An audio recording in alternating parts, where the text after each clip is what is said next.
नमस्कार रसिक प्रेक्षकांनो, आपली संस्कृती या चॅनलवर तुम्हा सर्वांचे मनपूर्वक स्वागत। गुरुचरित्र हा केवळ ग्रंथ नसून भक्तांसाठी एक आधारस्तंभ आहे। श्रीपाद श्रीवल्लभ आणि श्री नृसिंह सरस्वती स्वामी महाराजांच्या लीलांचे वर्णन ऐकताना मन प्रसन्न होते आणि श्रद्धा अधिक दृढ होते। आजच्या भागात आपण पाहणार आहोत गुरुचरित्रातील अध्याय 9, ज्यामध्ये आपण परिटास वरदान ही कथा ऐकणार आहोत। एखाद्या भक्ताची प्रामाणिक सेवा कशी फळाला येते आणि प्रत्यक्ष दत्तगुरू आपल्या भक्ताच्या मनातील सुप्त इच्छा कशा ओळखून त्या पूर्ण करतात याचे सुंदर दर्शन या अध्यायात घडते। चला तर मग त्या कुरवपूरच्या त्या पावनभूमीत जाऊया आणि अनुभवूया श्री गुरूंच्या अगाध लीलेचा हा प्रवास। अध्याय 9, परिटास वरदान। श्री गणेशाय नमः। नामधारक सिद्धाला म्हणाला, महाराज, श्रीपाद श्रीवल्लभ कुरवपुरात असताना त्यांनी आणखी काय लीला दाखविल्या? सिद्धयोगी म्हणाला, तेथील वास्तव्यात श्रीपाद यती स्नानासाठी नित्य नदीवर जात असत। लोकाचाराला अनुसरून संध्या व पूजादी कर्मे करीत असत। त्या ग्रामात एक परीट राहत असे। तो भाविक होता। श्री गुरूंना पाहताच हातातले काम ठेवायचा आणि साष्टांग नमस्कार करायचा। एके दिवशी तो वंदन करण्यासाठी आता असताना श्रीपाद त्याला म्हणाले, मी तुझ्या भक्तीवर प्रसन्न आहे। तू कष्टाची कामे करतोस, त्यामुळे प्रत्येक वेळी मला नमस्कार केलाच पाहिजे असे नाही। ती आपुलकी पाहून परीटाला खूप बरे वाटले। संसार चिंता टाकून तो त्यांची सेवा करू लागला। मठांगण झाडणे, सडा संमार्जन करणे आदी कामे तो आवडीने करीत असे। वैशाख मासात त्याने एक अभिनव दृश्य पाहिले। एक यवन राजा आपल्या स्त्रियांसमवेत नौका विहारासाठी आला होता। राजस्त्रिया दागदागिने घालून नटून थटून आल्या होत्या। त्या हसत होत्या, गप्पा गोष्टी करीत होत्या। श्रृंगारलेली नौका, नदी तीरावरील वैभव संपन्न लवाजमा, राजाचे सैन्य, सेवक वर्ग, सालंकृत हत्ती व घोडे, नाना वाद्यांचा गजर असा तो सुखसोहळा पाहून परीट अक्षरशः भारावून गेला। मठांगण झाडताना तो विचार करू लागला की हा राजा किती भाग्यवान आहे। जन्माला यावे तर अशा वैभवाचा उपभोग घेण्यासाठीच। या राजाने पूर्वजन्मी कोणत्या देवाची ला गुरुची आराधना केली म्हणून या जन्मी सुख प्राप्त झालं? आपल्या नशिबी मात्र कष्टच आहेत। आपली जीणे व्यर्थ होय।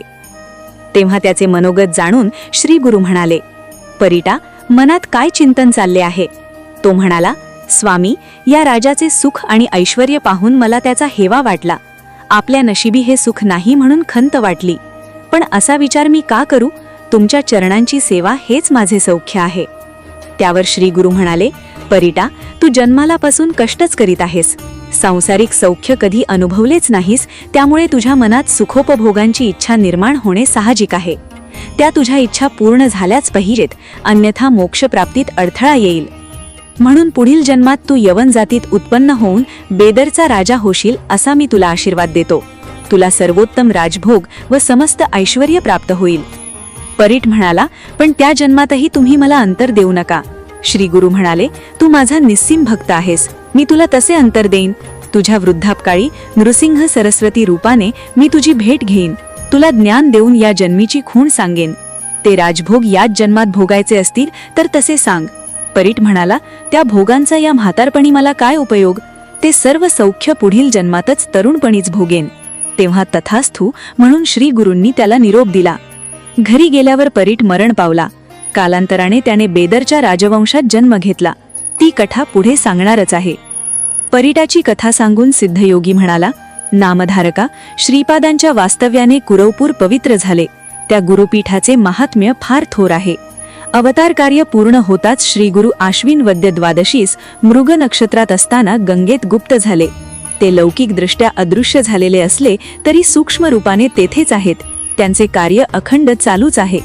श्रद्धावंत भाविकांना आजही त्यांच्या अस्तित्वाची प्रचिती येते। श्री गुरूंच्या कृपेने त्यांची कार्यसिद्धी होते।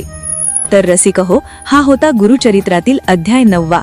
एका सामान्य परीटाची निष्काम सेवा आणि त्याला श्री गुरूंनी दिलेले राजवैभवाचे वरदान। यावरून एकच गोष्ट स्पष्ट होते की गुरु आपल्या भक्ताला कधीच अंतर देत नाही। जरी ते लौकिकदृष्ट्या अदृश्य झाले असले तरी आजही सूक्ष्म रूपाने ते आपल्या पाठीशी उभे आहेत याची प्रचिती अनेक भक्तांना येते। तुम्हाला ही कथा आणि माहिती कशी वाटली हे आम्हाला कमेंट्समध्ये नक्की कळवा। जर तुम्हाला हा व्हिडिओ आवडला असेल तर तो आपल्या मित्रपरिवारासोबत शेअर करायला विसरू नका। अशाच प्रकारे आपल्या समृद्ध भारतीय संस्कृतीची, ग्रंथांची आणि महान संतांची माहिती मिळवण्यासाठी आपली संस्कृती चॅनलला आजच सबस्क्राईब करा आणि शेजारील बेल आयकॉनवर क्लिक करा. भेटूया पुढच्या भागात एका नवीन कथेसह. तोपर्यंत श्रद्धेने बोला. श्री गुरुदेव दत्त. श्री दिगंबरा दिगंबरा श्रीपाद वल्लभ दिगंबरा.